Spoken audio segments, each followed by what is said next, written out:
So this is a short demo of how to connect to data via the EES API using PowerBI. For the purposes of doing this, we've created what's called a custom connector. We've made that available through our GitHub area, so DFE Analytical Services.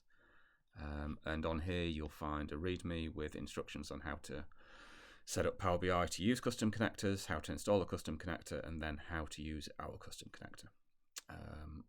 I've done all the installation and setup on my side, so I'll skip straight to PowerBI and show you how to actually connect some data.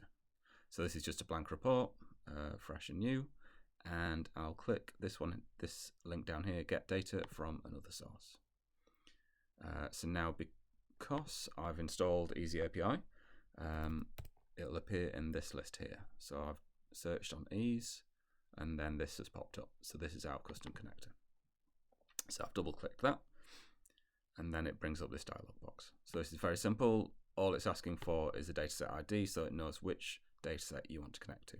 So how do we find the dataset ID? We go to EES. So here I am in just the data catalog, and you might have noticed this new option here. I can filter for only API datasets. So I've clicked that, and now we see all of the API datasets available on EES, which is only the 3 at the moment. So I'm going to click one of these, and now something else that's a little bit new is we've got this dataset ID here that pops up on any API datasets. So I've selected it, I'm going to copy it, and I'm just going to take it into PowerBI, paste it into the connector, and click OK.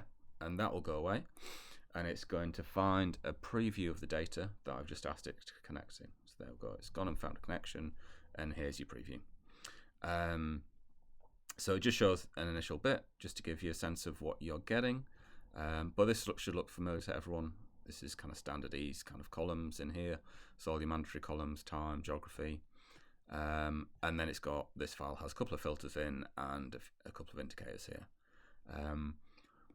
We've got transform data here, which is going to be really useful as this isn't set up to automatically handle X's and C's and Z's and those kind of special kind of characters for you. You'll need to go in and set up something yourself to handle those. So those, as standard, will throw an error if you don't go and deal with them in some way. So I'm not going to deal with them here. I'm just going to click load, and then it's going to go away and pull in the data. So there we go. It's running query, connecting into EES, and then it's going to pull in the data. So that's just, it's a small data set, this one, so it should just run quite quickly. There we go, and you can see it's flagged some errors. These errors will just be where there's some X's in the data, where it's just not available. So I'm going to close that, and then I'll click on here, and this will show the data. So we've got 59,000 rows. That's all the data in the file. You can see standard EES kind of layout and columns. And if I go across here, you can see the data's been pulled through.